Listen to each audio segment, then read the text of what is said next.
निपाणी भीमनगरमधील शासनाने बांधकाम केलेल्या घरांची दुर्दशा, भिंती स्लॅब कोसळत असल्याने रहिवासी अडचणीत। निपाणीमध्ये असणाऱ्या भीमनगरातील नळगे चाळे येथील घराची दुर्दशा झाली असून वास्तव्यास असणाऱ्या नागरिकांच्या जीविताचा प्रश्न निर्माण झाला आहे। जवळपास 26 ते 27 वर्षाच्या कालावधीमध्येच शासनाने बांधून दिलेल्या घरांचे स्लॅब कोसळत आहेत, भिंती पडत आहेत, त्यामुळे येथील गरीब रहिवासी मोठ्या अडचणीत सापडले आहेत। आज मंगळवारी सकाळी 11:30 ते 12च्या दरम्यान स्लॅब कोसळून एका मुलीचा जीव जाता जाता वाचला। प्रत्येक घराचे स्लॅब कोसळल्याने घरोघरी छताला प्लास्टिक मारण्यात आलं आहे। केवळ 26 वर्षातच इमारती कोसळत असल्याने बांधकामाच्या दर्जाबाबत प्रश्नचिन्ह उपस्थित करण्यात येत आहे। प्रशासनाने अतिशय निकृष्ट दर्जाचे बांधकाम करून गरिबांच्या भावना व जीवाशी खेळ चालवला आहे का काय, अशा संतप्त प्रतिक्रिया रहिवाशांमधून उमटत आहेत। नळग्याचा आणि पूर्वी माझी आंघोळ करायला चाललेली आणि वरनं पुढे ते स्लॅब पडले आणि लहान मुलं पण आहे घरात 1.5 वर्षाचं आणि तिचा तर जीव गेला असता काय करायचं, सगळ्याच डोक्यात पडत होतं, जरा ती वाचली। किती वाजता झाले? आणि झाले 1-2 तास झाले बघा। आंघोळ करायला आता ती चाललेली पूर्वी 2 तास झालं। कोणाला काय लागलं नाही ना? लागणार सगळं नुकसान झाले की घरात सगळं हे सगळं जेवण सगळं पडलंय। नाही, दुखापत कोणाला झालं नाही? दुखापत नाही, जरा पायाचं जरा हे जरासं लागलंय। आता लागलंच असं, जीवच गेला असता, लागायचं तर काय जीव गेला असता पूर्वीचा माझा। मग काय काय वाचली तुकडा पडल्यावर ती पूर्वी पळून आली बाथरूम मग आपलं नाव काय म्हटलं? आयशा मुजावर, भीमनगर बोलायला होती। आता पुढे काय? या घरांच्या व्यतिरिक्त राहायची सोय नसल्याने रहिवाशांसमोर सध्या यत्न प्रश्न उभा ठाकला आहे। सकाळी स्लॅब कोसळल्यानंतर वॉर्डातील नगरसेवक बाळासाहेब देसाई सरकार व विलास गाडीवटर यांनी घटनास्थळी भेट देऊन पाहणी केली, नागरिकांच्या समस्या जाणून घेतल्या। 5 वर्षापूर्वी संबंधित 27 नागरिकांच्या घराच्या पुनर्बांधणीसाठी राज्य सरकारकडे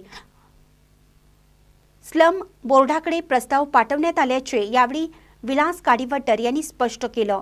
लगभग 28 घर हैं, 28 परिवार रहते हैं और इन 28 परिवारों में 120 से ज़्यादा रहवासी हैं, जिसमें छोटे छोटे बच्चे भी हैं। पिछले कई सालों से इस नड़गई चाल के ऊपर दुर्लक्ष्य किया गया है और इनका हमेशा से वोट बैंक के तौर पर इस्तेमाल किया। इनको झूठे झूठे आश्वासन दिए।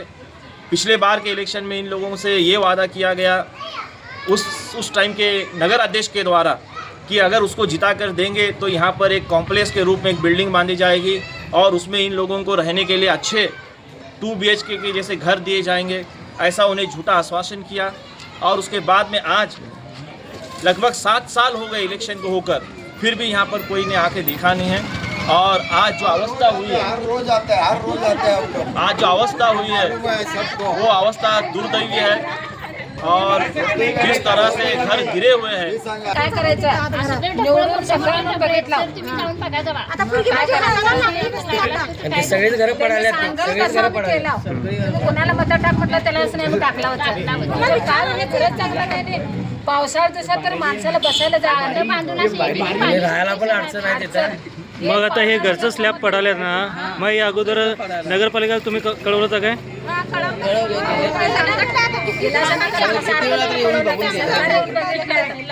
करून देतो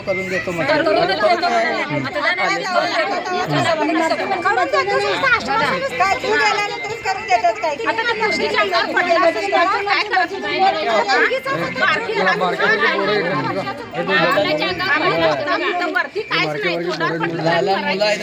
सकाळी रात्रीचे पडले तर काय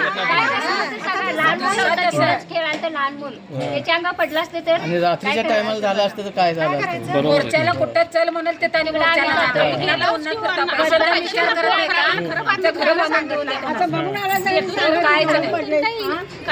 हे प्रस्ताव अजून मंजूर होऊन आले नसल्याचे सांगण्यात येत आहे।